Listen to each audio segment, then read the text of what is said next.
your assurance as the boss of this house, as the leader of this house, as the speaker of this house, Mr. Speaker, that the 291 members of parliament who have signed to this motion, Mr. Speaker, their safety and security will be guaranteed, Mr. Speaker. Because the motion does not end at the tabling, at the notice of motion today. It will go through a process. It will be formally again moved. Members will debate and members will vote on it. Mr. Speaker, we want those 291 members of parliament to turn up here the day of voting, Mr. Speaker, without missing any one of them, Mr. Speaker. Mr. Speaker, we have just passed the new Inspector General of Police the other day here, Mr. Kanja. Not really. He must take responsibility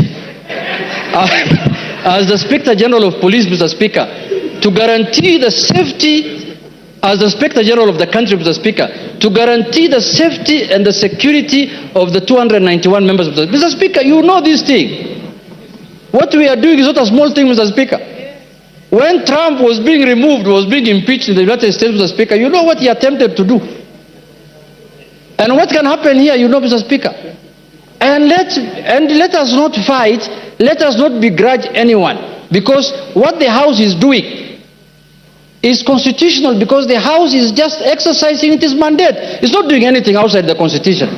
There is nothing unconstitutional that's happening in this House, Mr. Speaker.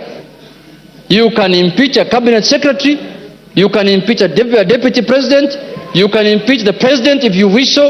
So, Mr. Speaker, this is an exercise that is given to us by the Constitution. So, Mr. Speaker, you've made your point. I have made my point, but I conclude by saying this, Mr. Speaker.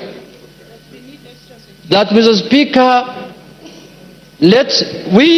when we were elected, Mr. Speaker, as members of Parliament, we became the staff of the Parliamentary Service Commission. Each member here, Mr. Speaker, their employer, they are employees of the Parliamentary Service Commission, which you are the chairman, Mr. Speaker.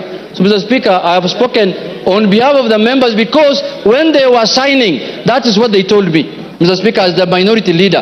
They told me, we are in support of this thing, we are really ready to move, but we want things done legally and procedurally and within the Constitution, inside Parliament and outside Parliament. Thank you, Mr. Speaker.